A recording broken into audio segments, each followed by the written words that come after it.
All friends, मैं प्रयाग स्वागत करता हूं आप सभी का अपने चैनल टारगेट गुरुकुल पर।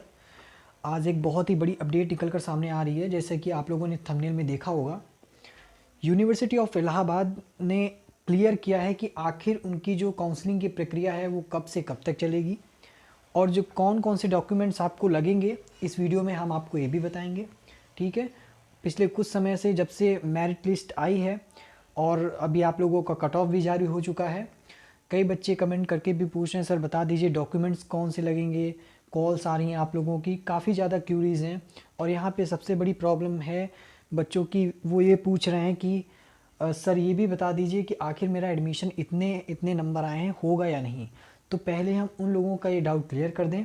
आप लोगों से रिक्वेस्ट करते हैं कि प्लीज़ आप लोग अभी सेकेंड और थर्ड कट ऑफ का वेट करिए। ठीक है, उसके बाद ही कोई फ़ैसला लिया जा सकता है।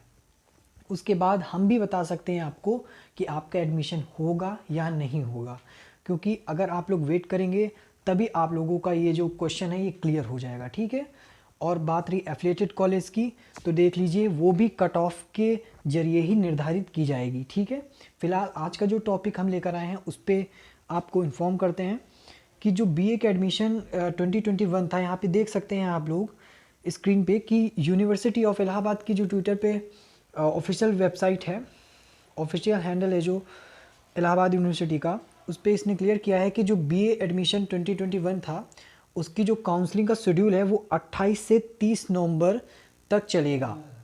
ठीक है फ्रेंड्स, जैसा कि आप लोगों की क्यूरी थी कि कब काउंसलिंग की प्रक्रिया शुरू होगी, तो 28 से 30 नवंबर तक आप लोगों की काउंसलिंग की प्रक्रिया चलेगी। ठीक है, यहाँ पे आप लोग देख सकते हैं कि इन्होंने अपनी वेबसाइट पे डाला हुआ है एक यहाँ पे प्रिंट आउट। ठीक है, और यहाँ पे क्लियर कर दिया गया है कि 28 से 30 तक आप लोगों की काउंसलिंग की प्रक्रिया ख़त्म होगी। ठीक, तो फ्रेंड्स अगला यहाँ पर आप लोगों का डाउट था कि कौन कौन से डॉक्यूमेंट्स लगेंगे काउंसलिंग की प्रक्रिया के समय। तो आप लोगों को बता दें, यहाँ पर आप लोगों की कक्षा 10 और 12 की जो मार्कशीट है वो लगेगी, जिसकी प्रत्येक 2 प्रतियाँ होंगी, एक आपका ओरिजिनल होगा और एक आपकी फ़ोटोकॉपी। ठीक है, आपको ओरिजिनल भी साथ में ले जाना है, ये चीज़ ध्यान में रखनी है। और इसके बाद आप लोगों का स्थानांतरण प्रमाण पत्र और माइग्रेशन प्रमाण पत्र भी लगेगा, लेकिन यहाँ पर ध्यान देने वाली बात है, ये मूल लगेगा, यानी कि आपका ओरिजिनल ही यहाँ पर मान्य होगा। आप लोगों की जो टीसी जिसे आप लोग कहते हैं ट्रांसफ़र सर्टिफिकेट, ये आप लोगों का ओरिजिनल ही लगेगा। ठीक है, और अगला जो आपका डॉक्यूमेंट्स ज़रूरी है वो है हाल का जाति प्रमाण पत्र, ओबीसी एससी एसटी यदि लागू हो।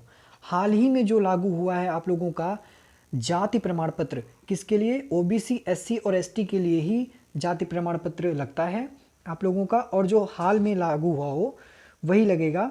उसकी 2 प्रतियां रहेंगी, एक आपकी मूल रहेगी यानी ओरिजिनल और एक आपकी फ़ोटोकॉपी। ठीक है, अगला है कि आर्थिक रूप से कमज़ोर वर्ग ईडब्ल्यूएस प्रमाण पत्र, यानी कि जो लोग जनरल कैटेगरी में आते हैं उनके लिए ईडब्ल्यूएस प्रमाण पत्र होना है। ठीक है, जिनकी 2 प्रतियां होंगी, आप लोगों का एक मूल होगा और एक फ़ोटोकॉपी होगा, अगर आप लोगों का ईडब्ल्यूएस बना है तो।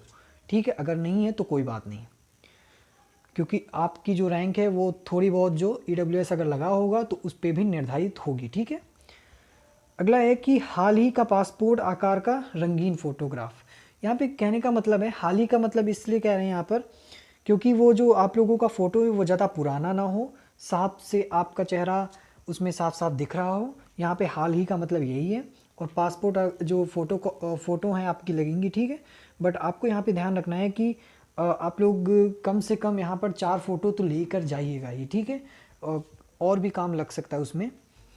और आगे है आधार कार्ड 2 प्रतियां और मूल फ़ोटोकॉपी, यानी कि एक फ़ोटोकॉपी और एक आपकी ओरिजिनल आधार कार्ड की जो प्रतियां हैं वो लगेंगी। ठीक है, और यहाँ पे आपको कुछ इंस्ट्रक्शंस दिए गए हैं, इनको भी पढ़ लीजिए कि उम्मीदवार ध्यान दें कि दस्तावेज जमा करने के बाद उन्हें निर्धारित शुल्क का जो भुगतान है वो स्वाइप मशीन के माध्यम से क्यूआर कोड को स्कैन करके भी करना होगा। ठीक है, आप लोग को जो शुल्क का भुगतान है वो वहाँ पे जो क्यूआर कोड होगा उसको स्कैन करके करना होगा।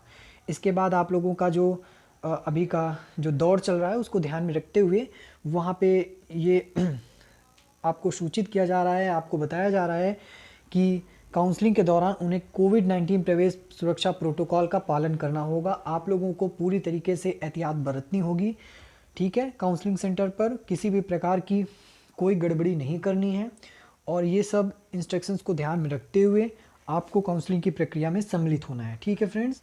ठीक है फ्रेंड्स, आपको ये सारे इंस्ट्रक्शंस जो हैं उनको फॉलो करके हुए अपनी काउंसलिंग प्रक्रिया को संपन्न कराना होगा, ठीक है फ्रेंड्स। चलिए आज की वीडियो में इतना ही, लेकिन अगर आप चैनल पे नए हैं और अभी तक आपने चैनल को सब्सक्राइब नहीं किया, सब्सक्राइब कर लीजिए, बेल आइकन को प्रेस कर लीजिए ताकि ऐसी मोर इन्फॉर्मेटिव वीडियोस सबसे पहले आप तक टारगेट गुरुकुल के माध्यम से पहुँचें। बहुत बहुत धन्यवाद आप सबका।